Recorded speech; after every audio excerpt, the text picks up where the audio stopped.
je voulais vous parler de relationnel et de relationner avec les gens. De la même manière que je vous avais expliqué la semaine dernière que aimer n'était pas relationner. Je ne sais pas si vous l'avez vu cette vidéo, mais je vous invite à la regarder. Je vous donnais ma définition de l'amour, puisque comme je voulais résumer du mieux que j'ai pu, aimer, pour moi c'est une énergie, c'est quelque chose de flou. Enfin, je vais pas refaire la vidéo, mais allez la voir. Et je vous propose une définition, on va dire, incarnée de ce que c'est qu'aimer. Et pour moi, c'est comprendre et accepter. Voilà, c'est ce double mouvement d'ouverture. Et après d'acceptation, je prends à l'intérieur de moi. Et je vous avais bien dit, la notion de prendre en compte, accepter l'autre, c'est différent de relationner. On peut choisir la distance et la manière dont on relationne avec l'autre. Donc j'avais envie de vous parler de ça aujourd'hui parce que aimer, c'est pas relationner, mais souvent, vous savez, dans le monde du développement personnel, on met souvent le fait d'aimer en opposition à la peur. Et moi, je pourrais mettre au figement, parce que dans la peur, la réponse la plus compliquée, c'est le figement. Et en effet, aimer, c'est ouvrir, c'est embrasser, c'est avancer. Donc on pourrait dire ça. Moi, c'est pas forcément ma définition, enfin mon opposition préférée. Moi, ce dont j'avais envie de vous parler aujourd'hui, c'est de l'importance qu'en fait, aimer, très souvent, égale haïr. Pour les gens, sur un certain spectre. Et en fait, pourquoi j'ai envie de vous surprendre avec ce postulat de base? Parce que c'est ça aujourd'hui que je vais vous proposer, c'est dans votre manière de communiquer, où est-ce que vous vous situez, en fait, quel est l'environnement dans lequel vous êtes, et dans cet environnement, il y a forcément un spectre, il y a forcément, vous savez, une échelle, si vous voulez, de 1 à 100 ou de 1 à 10, et où est-ce que vous être dans cette réalité-là. Et j'aimerais vous apporter ce niveau de complexité. Pour pouvoir justement vous permettre de pas trop être simpliste quand vous parlez d'amour, de haine, de relation. Et vous l'avez vu, vous l'imaginez bien, je n'en peux plus d'entendre que tout le monde est toxique, c'est le mot préféré de tout le monde. Donc heureusement maintenant on parle plus de gens toxiques mais de relations toxiques, donc je vais vous en parler, parce que pour être dans une relation, il faut être deux, enfin quoique non, parce que dans une relation on peut être aussi entre soi et soi, mais ça j'en ai déjà beaucoup parlé, donc ça, vous savez que vous pouvez l'appliquer. Et donc pourquoi aimer, c'est de temps en temps la même chose que haïr. C'est la même, c'est si vous prenez comme analyse, comme postulat, comme l'intensité. Et regardez le lien, comme il est fort entre la haine et l'amour. Et croyez-moi, dans les séances que je fais, mais même les constellations en groupe, ou que ce soit en individuel ou peu importe, les gens n'arrivent pas à faire leur deuil, ça je vous en ai déjà parlé, mais parce qu'en fait, le lien de haine, de je t'en veux tellement de ne pas avoir été, de ne pas avoir fait, de ne pas m'avoir donné ce dont j'avais besoin, est tellement immense que vous voyez bien que c'est de l'amour, en fait. C'est je te hais parce que tu ne m'aimes pas comme je voudrais que tu m'aimes. Et donc c'est pour ça que j'avais envie de commencer cette vidéo là-dessus, sur le postulat que de temps en temps, on a l'impression qu'on parle de choses complètement opposées, et en fait, on est au même endroit. Alors bien sûr, on est dans le spectre, c'est pas la même chose, hein, l'amour est beaucoup plus doux que la haine, mais vous voyez bien que si on parle d'intensité et de taille, si vous pouvez imaginer la relation comme un fil, comme un tuyau, comme quelque chose qui est en plus, c'est-à-dire qu'il y a moi, il y a toi, et au milieu, il y a quelque chose qui circule, et ça va dans les deux sens. Et ben vous voyez bien que la haine, ça prend une place énorme. D'ailleurs, très souvent, les gens qui haïssent ont aimé avant. Alors regardez les fans, regardez la manière dont ils se comportent. J'ai toujours trouvé ça passionnant de voir ça à l'extérieur. ça me coince de vous en parler. Pourquoi je vous parle de ça? Parce que donc il y a une simplification à outrance aujourd'hui. Quand on souffre, forcément on cherche un bourreau, enfin forcément. Quasiment tout le monde cherche un bourreau à ce moment-là, et donc on va aller regarder à l'extérieur, dans notre relation, et on va chercher quelqu'un, on va le pointer du doigt et on va l'accuser. Ça va nous aider à un moment à nous garder dans cette posture. Je ne dis pas ici que ça n'est pas une étape nécessaire d'être victime, hein, ça c'est encore un autre sujet. Mais moi ce que je vous propose aujourd'hui, c'est de dézoomer et de vous dire, en fait, est-ce que déjà si on regardait dans la société, quel est le postulat des départs relationnels, et de comprendre les conséquences que ça a. Je pense que c'est pour ça que ça me gratte la gorge, parce qu'en fait ça me met dans une colère énorme, que je vais pas me mettre à hurler maintenant devant vous, ça ne se fait pas. Je serais hystérique, voyons. Mais ça me met dans une colère monstre, parce que vraiment, ça c'est quelque chose que j'aurais aimé qu'on m'explique très très vite, et j'aurais gagné beaucoup de temps dans ma vie, relationnellement, à arrêter justement de soit passer pour un... Enfin, de vouloir ne pas être le bourreau ou de jouer le rôle de la victime. Pourquoi? Si vous regardez bien, toutes nos relations sont basées sur des jeux de pouvoir. Toutes. Depuis toujours, en fait. Depuis notre éducation, à l'école, en fonction de votre genre, votre couleur de peau, votre religion, qu'est-ce qu'il pourrait y avoir d'autre? Vos croyances, l'argent, enfin bon bref, vous les connaissez, vous êtes à un moment dans un bras de fer où vous n'avez pas les mêmes trop capacités de gagner, parce que les dés sont pipés, il y a plein de jeux qui ont été faits où on a donné des jeux de Monopoly à des enfants, mais basés sur la réalité où tout le monde n'avait pas les mêmes... savait le même montant à la base, c'était, voilà, ce genre de jeu est intéressant. Mais là, si on reste juste sur la relation 1-1, entre deux personnes, on va faire le plus simple possible, parce que déjà, je vais vous proposer une nouvelle manière de voir les choses. Vous voyez bien qu'on est dans... À chaque fois, il y a un perdant et un gagnant. C'est-à-dire que, regardez, écoutez-vous vraiment quand vous entrez en relation avec quelqu'un, n'importe laquelle. Essayez de percevoir à quel point, quand vous rentrez en relation, c'est pas vous encore une fois, hein, je vous demande de réfléchir à ce qui se passe depuis toujours, qu'on nous met dans le biberon depuis toujours. Hein. Vous rentrez dans un bras de fer tout de suite, en fait. C'est est-ce que je vais gagner ou est-ce que je vais perdre? Quasiment avec tout le monde. Alors en plus, si bien sûr vous avez été dans certaines familles où il y a eu en plus de la violence verbale, physique, etc., très bien, ça renforce. Mais déjà, la société est basée là-dessus, puisqu'il y a des principes de concurrence partout, on travaille pas du tout sur la notion du collaboratif, il paraît que ça change un peu dans les écoles, mais c'est quand même la réalité partout. On va toujours pointer du doigt quelqu'un, et on va toujours rentrer comme ça dans ce style de communication où vraiment j'arrive et je suis en bras de fer. Soit je gagne, soit je perds. Soit je suis un peu entre les deux, et c'est, vous savez, il y a cette tension de ce qu'on appelle les compromis, où allez, on se met au milieu, mais vous la sentez, la tension, de c'est jamais complètement ok. On peut jamais complètement lâcher sa garde, ça vous parle ou pas? Et ça marche, hélas, dans les familles, dans les relations de couple, dans les amitiés, dans le travail, dans les collaborations, que ce soit entre professionnels ou entre salariés, hein, enfin collègues, quoi. Donc, ça, c'est ça que je voulais vous montrer, c'est déjà, est-ce que vous aviez déjà perçu qu'en fait, j'allais dire, tout était biaisé, parce qu'on nous a appris qu'il y aurait forcément un gagnant, un perdant. Et si vous voyez bien, donc, re-regardez les discours de haine qu'ont les gens. Alors là, je vais même pas rentrer dedans, parce qu'il suffit de regarder la politique, c'est l'exemple le plus classique, mais il y en a plein d'autres. Vous voyez en fait à quel point je dois détruire l'autre, parce que sinon je ne serais pas moi le gagnant.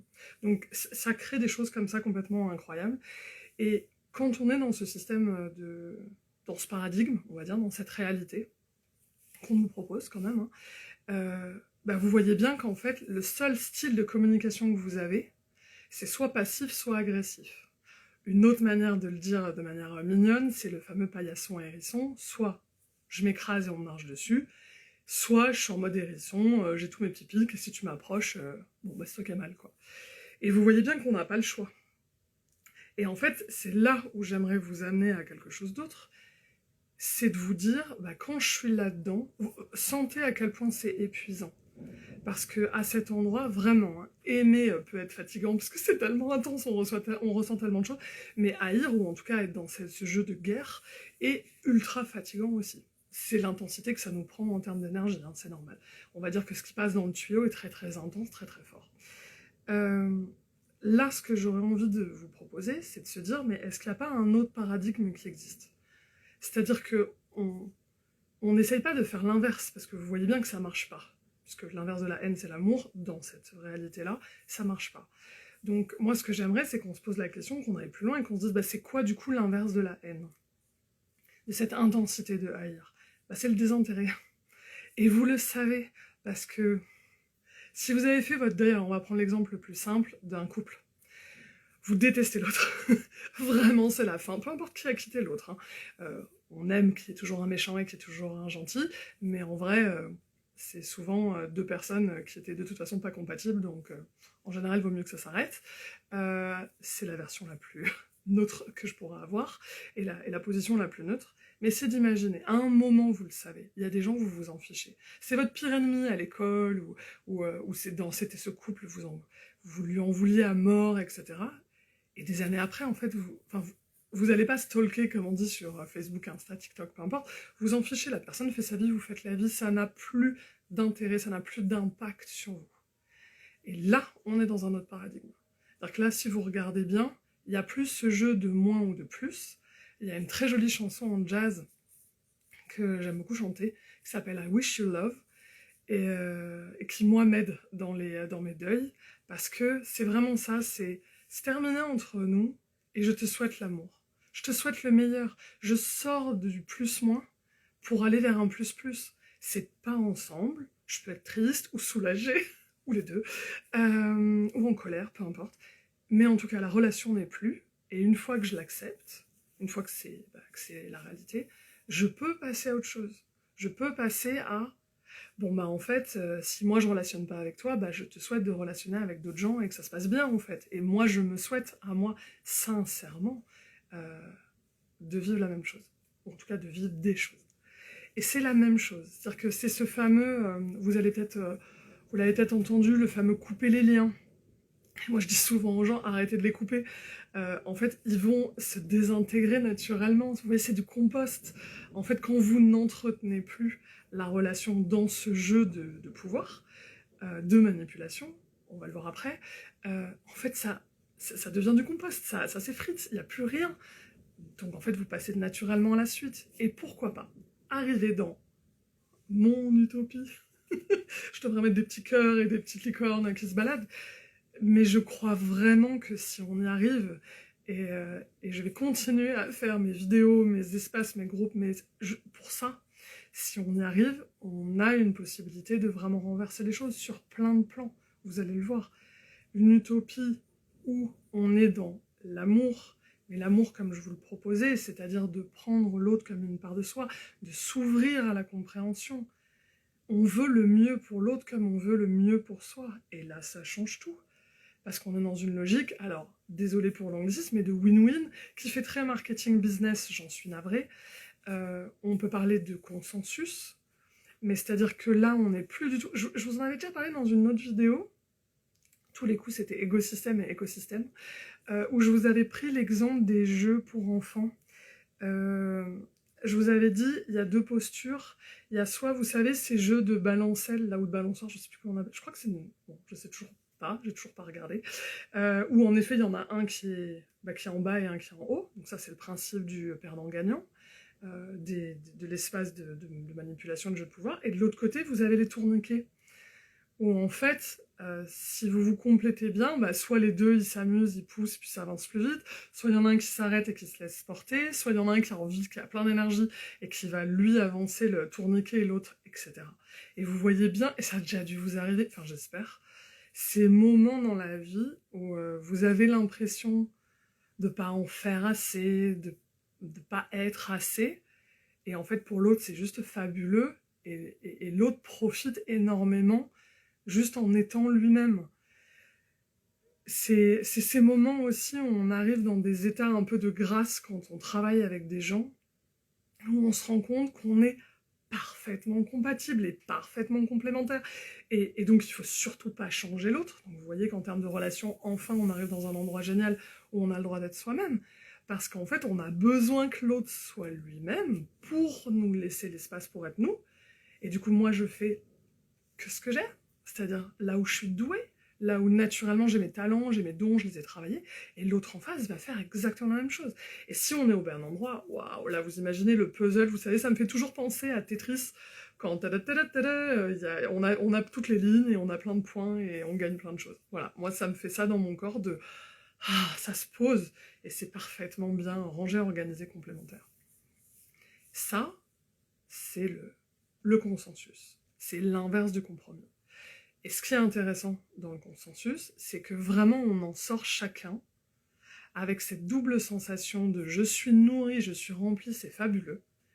Et en même temps, puisqu'on vient d'un endroit, je vous l'ai dit, où toute la société nous a dit que c'était louche, il y a un petit côté de vous êtes sûr que ça se passe comme ça dans la vie? Je sais pas si vous l'avez déjà... Mettez-moi en commentaire si vous l'avez déjà vécu. Mais moi, j'ai toujours encore ce petit élément de ah ouais, ça marche. Ok, d'accord. Il n'y aura pas d'addition, pas de contre ceci, de je t'en veux, de... Non, non, en fait, juste, c'est comme ça et c'est parfait comme ça. Et donc, juste profite. Donc, je trouve ça intéressant de voir que après des années, alors que je vous en parle, alors que c'est un sujet que j'adore, qui est passionnant pour moi et que j'aimerais en parler, en reparler jusqu'à... Et d'emmener tout le monde là-dedans, c'est pour ça que je vous parle d'une utopie aussi, hein, parce que ça reste quelque chose, quand on le vit, d'encore surprenant de « wow, ça marche ». Si, ça me fait penser à quelque chose, je me rappelle plus du nom. Vous savez, cet art, je crois que c'est japonais, où on empile les pierres, et de manière complètement incroyable. Il y a des gens qui font des choses fabuleuses, et ça tient, et on ne sait pas comment. Ça me fait penser à ça, le consensus. C'est-à-dire que vraiment, il y a la magie de « waouh ». Chaque pierre est complètement différente, et ça tient. Et ça fait quelque chose de sublime, alors que sinon c'était juste des pierres. Bon, c'était sympa, mais c'était juste des pierres, quoi, qui étaient par terre, à côté, souvent c'est à côté d'une rivière. Donc en tout cas, moi, c'est ce que j'imagine. Donc c'est ça que j'ai envie de vous proposer aujourd'hui, c'est de changer du coup de style de communication. Tout à l'heure, on était sur gagnant-perdant, donc je vous ai dit, vous aviez uniquement dans gagnant-perdant le soit je suis passif, soit je suis agressif, hein, le fameux paillasson hérisson. Pour la blague, hier, j'ai trouvé chez des gens un vrai paillasson pour ses pieds en forme de hérisson, donc je l'ai pris en photo, je vais vous le mettre en story. Je l'ai trouvé tellement mignon, j'en parle tellement, j'ai trouvé ça génial que quelqu'un l'ait fait. Donc ça existe, les vrais paillassons hérissons. Et là, on va passer à un autre style de communication. Quand on est dans un endroit où c'est l'assertivité, c'est l'art du consensus, et on va chacun sortir gagnant, et on va passer pas mal de temps à discuter, hein, vous vous doutez bien, puisqu'on n'a pas été habitué à ça.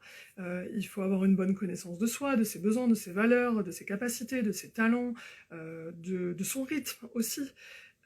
Et on va pouvoir aller vers l'autre, proposer des choses, et là, le style de communication change complètement. C'est plus du tout passif ou agressif, c'est quoi? C'est soit je demande d'un côté, parce que là j'ai un besoin, ou je sais pas, ou donc je vais faire une proposition, c'est l'autre qui choisit, soit j'informe, c'est comme ça. Voilà, ça c'est mon... Je le sais déjà en fait, donc ça c'est mon besoin, ou ça je sais faire, ou ça je te propose. Enfin, y a quelque chose, vous voyez, et bien sûr c'est un spectre, donc au milieu il y a les négociations, les échanges, etc., les questionnements, mais c'est ça que je trouve passionnant, c'est qu'on est dans une posture où, vous voyez, où là où tout à l'heure c'était très fermé, il y avait énormément de tension, d'engagement, d'ailleurs très souvent les gens qui sont là-dedans ont des problèmes de dos, parce qu'en fait, il y a une tension qui ne lâche jamais sur comment je vais réussir à relationner avec l'autre, et donc c'est ultra épuisant pour le corps, alors que là, c'est vraiment, je suis dans une posture comme moi je suis, d'ouverture, voilà, je suis posée, je suis installée, et il y a des endroits où je vais poser des questions, et je vais voir, et c'est l'espace que j'appelle flou, qu'on va dessiner ensemble, et il y a des endroits où vraiment c'est très clair, donc j'informe. J'en reparlerai sur la notion de limite, parce que c'est là où on pose les limites, les fameuses limites.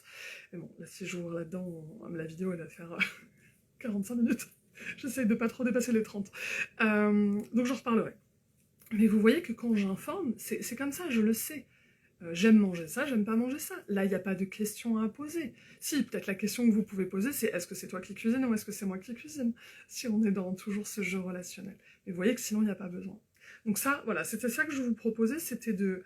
Du coup, maintenant, de vous dire, ok, je suis en relation, je reviens à moi, et je me dis, où est-ce que je suis? Dans quel espace je suis? Et si je suis dans un espace où il y a un gagnant et un perdant, vous allez vous rendre compte, et c'était ça aussi dont je voulais vous parler aujourd'hui, si vous avez des questions, n'hésitez pas à me les poser, plus précises, je veux dire, je referai une vidéo dessus, parce que comme je vous dis, c'est mon sujet que j'aime d'amour et dont je parle quasiment tous les jours, hein, que ce soit dans ma vie perso ou pro. Et en fait, je voulais vous remontrer à quel point dans cette stratégie relationnelle de bon bah en fait je suis face à quelqu'un qui est dans la croyance qu'il y a un gagnant, un perdant, donc qui croit la société, on va dire ça comme ça, et ben j'ai que deux modes de fonctionnement. Alors c'est un spectre encore une fois, hein, donc vous pouvez vous balader dedans, mais en fait soit vous avez le choix du narcissisme, soit vous avez le choix de la codépendance. Et c'était ça que je voulais poser aujourd'hui. Je pourrais développer si vous voulez, mais j'aimerais que vous réalisiez, parce qu'il y a beaucoup de gens, moi la première, qui étaient dans la catégorie des codépendants, où on pensait vraiment, enfin moi en tout cas je pensais vraiment que j'étais la gentille, et que, etc., etc. En fait non, c'est aussi une stratégie de manipulation. Pourquoi ? Parce que là, dans cette logique de il y aura un gagnant, un perdant, et ben le narcissique se dit il n'y a que moi qui peux répondre à mes besoins. Le codépendant se dit quoi ? Il n'y a que l'autre qui peut répondre à mes besoins. Et vous voyez que dans les deux cas, on est toujours dans le bras de fer. La seule différence, c'est que la manière de manipuler n'est pas la même. Et ça, je voulais le poser aujourd'hui parce que c'est une problématique que je vois quasiment chez tous les gentils, tous les empathes, etc., qui, en effet, pour pouvoir survivre dans ce monde-là, se sont dit, bah, je vais faire comme je peux, en fait. Et je vois bien que je suis souvent face à un narcissique qui s'est dit, bon, bah, j'ai pas le choix, en fait, il y a que moi, et donc il y a que moi dans mon monde, et il y a que moi, c'est de la survie totale. Je sais qu'il y a des gens qui vont pas aimer que je dise ça, mais c'est ce que je pense, et c'est ce que je vois énergétiquement. Et en fait, en face, si vous voyez le codépendant, ben en fait, c'est un narcissique inversé, mais il a une autre stratégie. Et quand vous réalisez ça, vous réalisez que quoi ? Vous êtes dans la même catégorie de la manipulation. Oubliez pas, la manipulation, c'est pas un gros mot. On en fait tous, en fait, et toutes, de la manipulation. C'est quoi ? C'est quand je te manipule, je veux que tu fasses ce que je veux. C'est ça la manipulation. Après, ça peut être ce qu'on appelle la manipulation. Enfin, et si c'est direct, ça devient une demande. J'aimerais que, je sais pas, tu m'emmènes à la gare. Vous voyez que c'est une demande. Donc, vous voyez qu'on est retombé dans l'assertivité. Je vous avais dit, soit demande, soit c'est une information. Et c'est ça qui est génial, c'est que quand vous allez vous rendre compte que vous utilisez des stratégies, oh mais oh, c'est vraiment dur, ma voiture, ça va pas, puis oh là là, mais comment je vais faire, ça m'inquiète de la laisser à la gare pendant des heures et des jours, oh là là, si seulement, oh mais je sais que toi t'aimes pas trop, et dites-lui que vous voulez qu'il vous emmène à la gare et que c'est à 7h du matin et que ça va grave le faire chier. Dites-lui, ou pire, pendant les heures de rush hour et que ça va être en plein trafic et qu'il y aura des embouteillages, mais demandez-lui. Après, vous allez devoir gérer avec le oui ou le non. Mais ça, c'est encore une autre chose. Parce que donc, comme je vous disais, on a quand même envie, quand on fait une demande, oui, en général, on a envie qu'on nous dise oui. Bon, même si pas tout le temps, il y a des résistances. Mais voilà, on va faire simple aujourd'hui. Donc c'était ça que j'avais envie de vous proposer, c'était de se dire, donc une relation, c'est au moins deux, donc vous pouvez commencer quand vous êtes au moins à deux, c'est beaucoup plus visible en fait. Vous pouvez aussi le faire toujours pareil quand vous êtes entre vous et vous, entre deux parts de vous. Est-ce qu'il y en a une qui manipule l'autre ? Je vous prends juste l'exemple de « Allez, si tu termines bien ce truc et que tu bosses encore pendant 2 heures, après tu auras le droit de faire une sieste. » Et vous savez que c'est de la manipulation, cette partie-là de vous, quand vous avez terminé de bosser pendant 2 heures. Non mais là, maintenant, il faut quand même lancer la lessive, il faut quand même faire le ménage, il faut quand même faire à manger. L'autre part qui veut se reposer n'aura jamais de la place. Vous le savez. Dans votre hiérarchie à l'intérieur, ça n'est pas un écosystème, c'est un écosystème. Donc vous pouvez retourner voir la vidéo. Donc à l'intérieur de soi, on peut le percevoir quand on a une grande capacité d'introspection. Et d'habitude, c'est comme tout. Plus on s'entraîne, plus on sait le faire. Mais quand vous êtes deux, du coup c'est ça que j'ai envie de vous proposer, c'est je rentre en relation, je prends un instant, je ferme les yeux, je reviens à moi. C'est quoi mon postulat de départ ? Est-ce que ce qui est en train de se jouer à l'intérieur de nous, là, déjà, je pars du principe qu'il y aura un gagnant, un perdant, ou est-ce que j'accepte la possibilité qu'il y ait deux gagnants ? Et là-dedans, comment moi je réagis ? Vous avez le droit, vous, d'entrer en relation. C'est ce que je vous propose, c'est ce que je vous conseille, c'est ce que je vous explique de faire et c'est ce que je vous accompagne à faire dans mes séances et dans mes accompagnements en général. C'est de toujours essayer de passer en plus, donc de choisir l'assertivité, vous le savez, j'adore cette réalité-là. d'être le plus authentique possible, donc ça veut dire aussi avoir fait ce travail à l'intérieur, et une fois que vous avez fait soit votre demande, soit votre information, donc vous choisissez où est-ce que vous en êtes, et bah après vous pouvez regarder comment l'autre se positionne. L'autre, vous allez pouvoir être surprise parce qu'il peut se rendre compte, cette autre personne, qu'en fait elle n'avait jamais vécu ça avant aussi, et que c'était possible de trouver un vrai consensus, un vrai accord, et pas juste un compromis de « Ok, je me sacrifie cette fois, mais la prochaine fois c'est toi qui te sacrifies ». Et vous le voyez qu'on tient les comptes. C'est horrible, j'ai tellement passé à tenir mon adolescence, ma jeunesse à tenir des comptes. Je suis pas bonne en compta en plus. Je suis pas bonne avec les chiffres. J'ai aucune mémoire des chiffres. Et qu'est-ce que je... Bon, autant vous dire que ça marchait pas du tout cette stratégie. Donc c'est beaucoup plus simple parce que c'est au présent. Il y a quelque chose où... Parce que si vous avez rendu service il y a 10 ans, peut-être que maintenant, quoi, il y a des taux d'intérêt, il y a comment ça marche. Donc je vous renvoie vers ma vidéo de faire des demandes claires, où là j'en parle un peu plus. Donc c'est ça que j'avais envie de vous proposer, en vous rappelant, pour terminer là-dessus, qu'on a besoin d'être au moins deux pour créer une relation, mais contrairement à ce que vous avez entendu un peu partout, enfin même moi, j'y ai cru pendant un long moment, il suffit d'une personne pour la casser. Et vous avez le droit de prendre cette distance et d'aimer de loin, en disant à la personne, écoute, vraiment, je te comprends, je t'accepte comme t'es, je comprends le système dans lequel t'es, moi ça m'intéresse pas.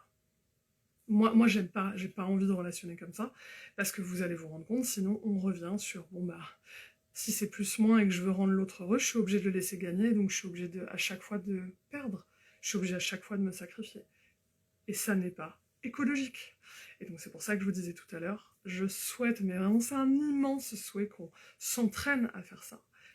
Bon, on va le faire avec les êtres humains parce que c'est les êtres qu'on préfère sur Terre, j'aimerais beaucoup qu'on arrive à le faire avec les animaux, avec tout ce qui est vivant autour de nous.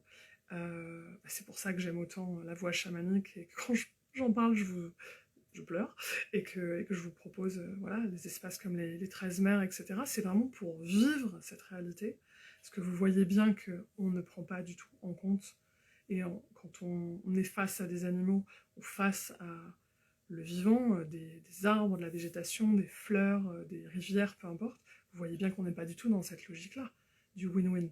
On n'est que dans le « moi je suis au-dessus, je te possède ».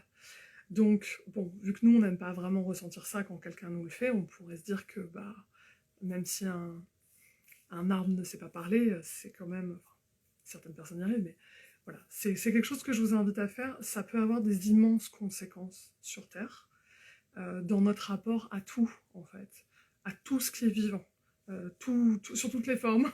Donc, je vous invite à commencer avec les êtres humains, parce qu'on est quand même quasiment tous en relation, avec des petits et des grands, des gens qu'on aime, des gens qu'on n'aime pas, avec qui on a envie de relationner ou pas. Et laissez-moi en commentaire si vous y arrivez, et d'essayer de vous poser la question à chaque fois que vous relationnez. Ça peut être une compta intéressante, de se dire dans combien de pourcentage de cas je rentre dans une relation avec méfiance, et donc avec un jeu de bras de fer où j'espère gagner. Ou alors est-ce que je me dis, bon, en fait, on peut essayer de trouver quelque chose de complètement différent et créer quelque chose de complètement différent. Et c'est le fameux 8 de l'infini en plus, hein. Je t'envoie, tu me renvoies, etc. Enfin, c'est quelque chose d'assez fabuleux. Voilà, j'espère que ça vous inspirera. J'espère que ça fera pleurer certaines personnes, pour être honnête. Parce que si vous avez eu quelques larmes en m'écoutant, ça veut quand même aussi dire que vous vous rendez compte que la majorité de vos relations sont basées là-dessus. Que vous aussi, vous entrez avec beaucoup de méfiance et d'appréhension et de contrôle, en fait. Et vraiment, essayez, testez, c'est en faisant qu'on y arrive. Et j'aimerais bien que ce genre d'entraînement soit aussi populaire que, je sais pas, aller se balader ou aller faire un running qui est tellement célèbre en ce moment dans notre société. Voilà, j'aimerais qu'on s'entraîne aussi à relationner, parce que vraiment, croyez-moi, c'est comme marcher, c'est comme courir, c'est comme faire de la poterie, faire de la danse. Je vois les personnes qui sont connectées, coucou, ça s'apprend. Donc voilà, n'hésitez pas. Si dans votre entraînement, il y a des choses qui coincent, qui grattent, qui piquent, vous en avez ras-le-bol, vous n'y arrivez pas, laissez-moi des commentaires, en privé, en perso ou en public. Et moi, j'y répondrai avec grand plaisir pour vous. motiver à continuer et qu'on y aille ensemble, parce que moi je suis vraiment sur le chemin. Ça fait peut-être plus longtemps que je m'entraîne, mais vraiment j'ai encore tellement de choses à vivre, à partager, à créer, à tester, que en tout cas à cet endroit-là j'ai hâte d'expérimenter tout ça. Voilà, c'était tout pour aujourd'hui. Plein de bisous, très très bon week-end et à très très vite. Ciao.